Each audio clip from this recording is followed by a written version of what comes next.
സംസ്ഥാനത്ത് പ്രഖ്യാപിച്ച പണി തുടങ്ങാനിരിക്കുന്ന വികസന പദ്ധതികൾ മുൻഗണനാക്രമത്തിൽ പൂർത്തിയാക്കിയും കൂടുതൽ ജനക്ഷേമ പദ്ധതികൾ ആവിഷ്കരിച്ച് മുഖമൊരുക്കാൻ സംസ്ഥാന സർക്കാർ ആലോചിക്കുന്നു. 2024 നിയമസഭാ തെരഞ്ഞെടുപ്പ് മുന്നിൽ കണ്ടുകൊണ്ടാണ് ഈ നീക്കം നടത്തുന്നത്.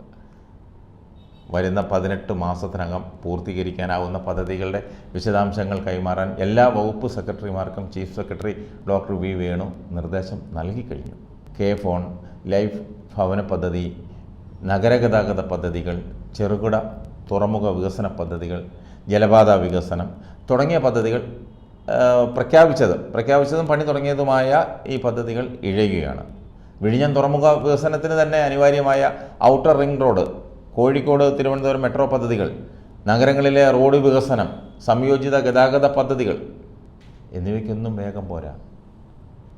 അതൊക്കെ തുടങ്ങിയെടുത്ത് തന്നെ നിൽക്കുക പല പദ്ധതികളുടെയും പ്രവർത്തനങ്ങൾ.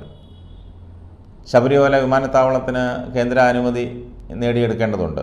ഇതിനെല്ലാം വകുപ്പ് സെക്രട്ടറിമാരുടെ ഭാഗത്തു നിന്ന് ഊർജിത നടപടികൾ ഉണ്ടാവണം. ജനങ്ങളുടെ ജീവിത നിലവാരം മെച്ചപ്പെടുത്താനും തൊഴിലവസരങ്ങൾ കൂട്ടാനുമുള്ള പദ്ധതികളും നടപ്പാക്കുമെന്നാണ് സർക്കാർ പറയുന്നത്.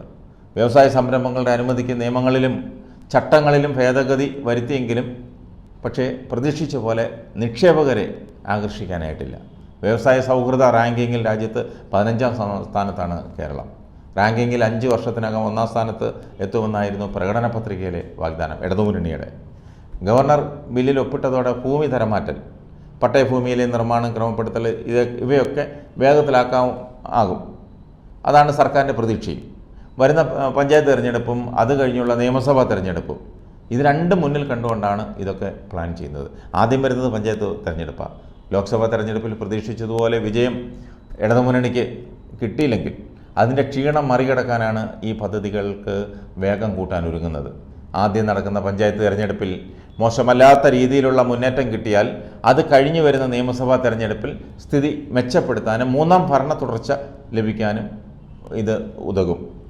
തിരുവനന്തപുരം നഗരത്തിൽ തന്നെ വമ്പൻ പദ്ധതികളാണ് വരാൻ പോകുന്നത്. തമ്പാനൂർ സെൻട്രൽ റെയിൽവേ സ്റ്റേഷൻ വികസനത്തിനുള്ള കരാർ കേരയിൽ, അതായത് ഇപ്പോൾ മുടങ്ങിക്കിടക്കുന്ന കേരയിലും റെയിൽ വികാസ് നിഗം ലിമിറ്റഡും ചേർന്നുള്ള കൺസോർഷ്യത്തിനാണ് വർക്ക് ലഭിച്ചത്. 439 കോടി രൂപയുടെ പദ്ധതി 42 മാസം കൊണ്ട് പൂർത്തിയാക്കുമെന്നാണ് ഇപ്പോൾ ലഭിക്കുന്ന വിവരം. സിൽവർ ലൈനിന് അംഗീകാരം കാത്തിരിക്കുമ്പോൾ കേരയിൽ ഏറ്റെടുക്കുന്ന ഏറ്റവും വലിയ പദ്ധതിയാണിത്. വർക്കല സ്റ്റേഷൻ അന്താരാഷ്ട്ര നിലവാരത്തിലാക്കുന്ന പദ്ധതിയുടെ കരാറും ഈ കൺസോർഷ്യത്തിനാണ്. കേന്ദ്രത്തിൻ്റെ അമൃത് ഭാരത് പദ്ധതി പ്രകാരമാണ് സെൻട്രൽ സ്റ്റേഷൻ വികസനം നടത്തുന്നത്. ഈ തമ്പാനൂർ സെൻട്രൽ സ്റ്റേഷൻ വരികയും പോവുകയും ചെയ്യുന്ന യാത്രക്കാർക്കായി വിമാനത്താവളങ്ങളിലെ പോലെ പ്രത്യേകം ലോഞ്ചുകൾ ഉണ്ടാകും സ്റ്റേഷനുള്ളിൽ തന്നെ. ഇവയെ ലിഫ്റ്റുകൾ വഴി ബന്ധിപ്പിക്കും. ട്രെയിൻ പുറപ്പെടുന്നതിന് നിശ്ചിത സമയത്തിന് മുൻപ് മാത്രമേ യാത്രക്കാരെ പ്രവേശിപ്പിക്കൂ. എന്ന് പറഞ്ഞാൽ എയർപോർട്ടിൽ നമ്മൾ ഫ്ലൈറ്റിലേക്ക് പോകുന്നതിന് മുമ്പ് 3 മണിക്കൂർ മുമ്പ് മാത്രമാണ് സാധാരണഗതിയിൽ യാത്രക്കാർക്ക് എയർപോർട്ടിൽ പ്രവേശനമുള്ളൂ.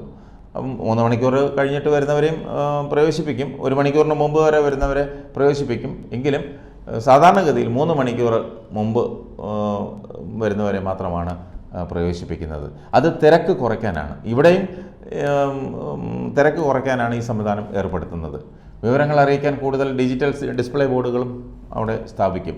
നിലവിലെ കെട്ടിടം നിലനിർത്തി ആ കെട്ടിടത്തിൻ്റെ തെക്കും വടക്കും പുതിയ കെട്ടിടങ്ങൾ നിർമ്മിക്കും. തെക്ക് വശത്ത് മൾട്ടി ലെവൽ കാർ പാർക്കിങ്ങും ഉണ്ടാകും. സംസ്ഥാനത്ത് 27 റെയിൽവേ മേൽപ്പാലങ്ങൾ നിർമ്മിക്കുന്നത് കേരളയിലാണ്. നിലമ്പൂരിൽ പണി തുടങ്ങിക്കഴിഞ്ഞു. കൊല്ലം പോളയത്തോട്ടിൽ മേൽപ്പാലത്തിന് ഭൂമി ഏറ്റെടുക്കൽ പുരോഗമിക്കുകയാണ്. തിരുവനന്തപുരം സ്മാർട്ട് സിറ്റി പദ്ധതികളുടെ പ്രൊജക്ട് മാനേജ്മെൻറ്റ് കൺസൾട്ടൻസിയും കേരളയിലാണ്.